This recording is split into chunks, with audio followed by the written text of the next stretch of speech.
Now it's time for another Board Game Brawl preview with Nick Minahan, sponsored by BoardGameBliss.com. Hey folks, today we're going to take a look at a game that is currently seeking funding on Kickstarter. That game is called Murder at Blood Mansion, and it's from BBM Games. Now, if you like what you see throughout the rest of this preview video, I'm going to encourage you to go to the official Kickstarter project page, and you can do that by following the link in the top corner of your screen, as well as down in the description section underneath this video. Those links will take you to the page. You can find out more information than I could possibly tell you here, and hopefully you'll consider backing the project. Now, Murder at Blood Mansion is a competitive hidden role deduction game where you and the other players have been invited to the titular Blood Mansion, but of course things don't quite go as planned. You were just trying to have a little bit of a party, and someone go ahead and gets murdered. And not only that, one of the murderers is one of you, the players at the table. You need to either, if you're not the murderer, figure out who the murderer is, find the murder weapon, and accuse them, find enough corroborating evidence to make an accusation.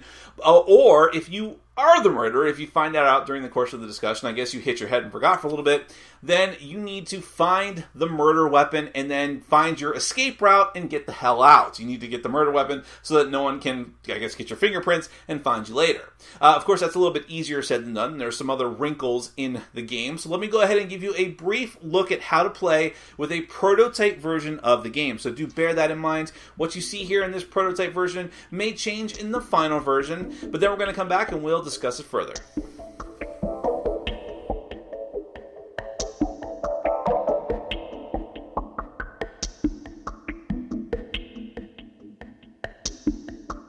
Murder at Blood Mansion is a competitive hidden role deduction game for 2 to 6 players. You're either trying to figure out who the murderer is, or you are the murderer and you're trying to escape the mansion. If you're not the murderer, you need to ID the suspect, find the murder weapon, and have at least 40 or 30 guilt points depending on the number of players. If you find out that you are the murderer, you just need to escape by getting 2 guilt cards with the same escape symbol and also having the murder weapon. Start setting up the game by giving each player a character token. Each character has a scheme, a special ability that they can only use once per game, such as stealing a particular card or slamming the door, which means you can cancel the effects of another scheme or an action card. Once your scheme is used, you must flip your token over to indicate this. Depending on which characters are being used in the game, take the actual suspect cards, shuffle them, and set one aside without looking at it.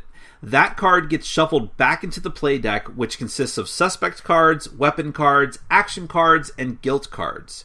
Each player is dealt 5 cards from that deck. Because the backs of the cards are different, every player must be able to see every other player's hand of cards at all times.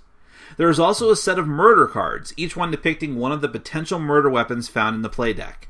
Shuffle these, draw one, and place it face up near the deck for the duration of the game. In this way, all players know what the real murder weapon is. They just need to find it.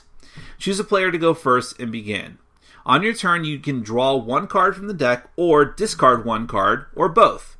Discarding an action card to the discard pile will activate it, letting you take a variety of actions, such as stealing cards, forcing other players to discard cards, or make them lose a turn. There are also slam the door cards that you can hold on to for immunity, just as I described before with the character scheme. You can never have more than 5 cards in hand at the end of your turn. If you do, you must discard down to 5, and those dead weight cards do not activate if they're action cards. As for the other cards in the deck, there is 1 actual suspect card, the one randomly chosen at the beginning, and several dead end cards. These are there to fake out your opponents. They will see you have a suspect card in hand because of the back, but they will have no idea if it's the real deal or not.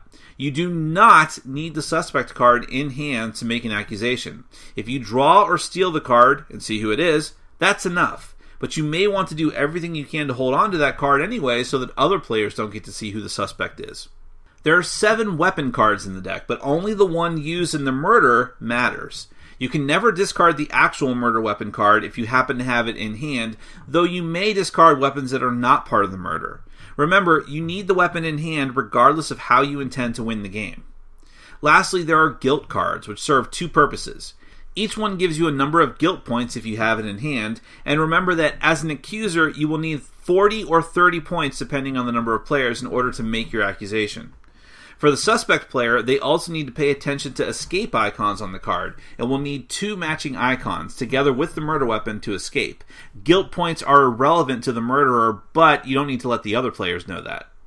Turns will keep going clockwise, with players drawing and discarding until someone finally has the prerequisite conditions to either make an accusation, or, if they're the murderer, make their escape.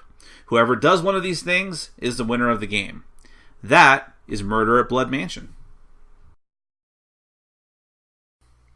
Well, Murder at Blood Mansion, it does fit into the broad category of hit and roll games and deduction games, but it does so with some clever twists, and it does so in a way that really sets it apart from a lot of games that could fall into this genre and into this category. So for starters, it's a purely competitive game. So there's going to be one winner of the game. It's not team-based. But there's also the fact that at the beginning of the game, you're not really sure whose side you're on. Not that there's a side, your own side, really. But you don't know what your win condition is going to be. You don't know what your goal is. But there are some common elements between the 2 different win conditions. You don't need to have guilt points as the murderer, but you do need to have the guilt cards and have the right guilt cards. So that can throw people off. People say, oh, you've got guilt cards in hand, but you could have several guilt cards and still be the murderer, because that's not what you're looking for. You're not looking for the points, you just need the icons on them.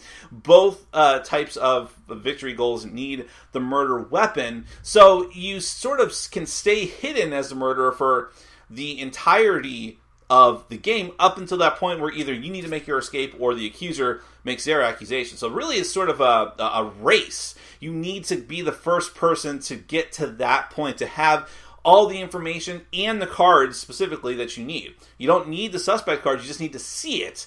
But again, as I mentioned in the overview, holding onto that card can be valuable information that you don't want to let the other players know. So you have these sort of things going on. At the same time, you have what I would call more traditional card game elements of playing action cards and forcing the other players to give you cards, discard cards, lose their turns, things like that. So there's just these added wrinkles into the mix. It's not a pure discussion game. There are actions and things going on, and the game changes dynamically from turn to turn, which is quite a bit of a difference from a lot of other games that fall into, again, this broad genre or category of games.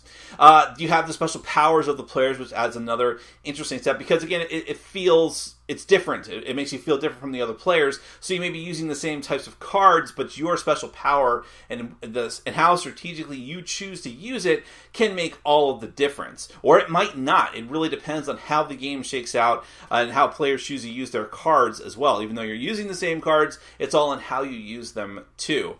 So there's just this interesting pivot in the game of, like, you're collecting cards and then choosing. You may lose them, but you don't necessarily lose the game, because, again, you don't need to have the suspect card in hand, and no one can discard the main weapon card, the murder weapon card. You just need to make sure you get it back. So a lot of interesting things and threads going on in the game. It takes some of the traditional elements of a hidden roll deduction and murder mystery game, but also turns some of those things on its head and adds an interesting theme with clever artwork as well. So if any of these things appeal to you, if you like this category of games, if you like the changes that Blood Mansion has done to that category and new and interesting twists on it, then definitely check out the Kickstarter page, because you don't have to take my word for anything, and there's tons more information there to help you make your decision. Go to the Kickstarter page. You can follow the link in the top corner of the screen, as well as down in the description section underneath this video, and hopefully you will consider backing the project. That is Murder at Blood Mansion from BBM Games. Thank you so much for watching, and as always, for supporting our sponsors. Take care. Thanks for watching. Follow us on Facebook, Twitter, and Patreon. And make sure to check out our sponsor, Board Game Bliss, where you can find an amazing selection of games from around the world. BoardGameBliss.com. Thanks for your support.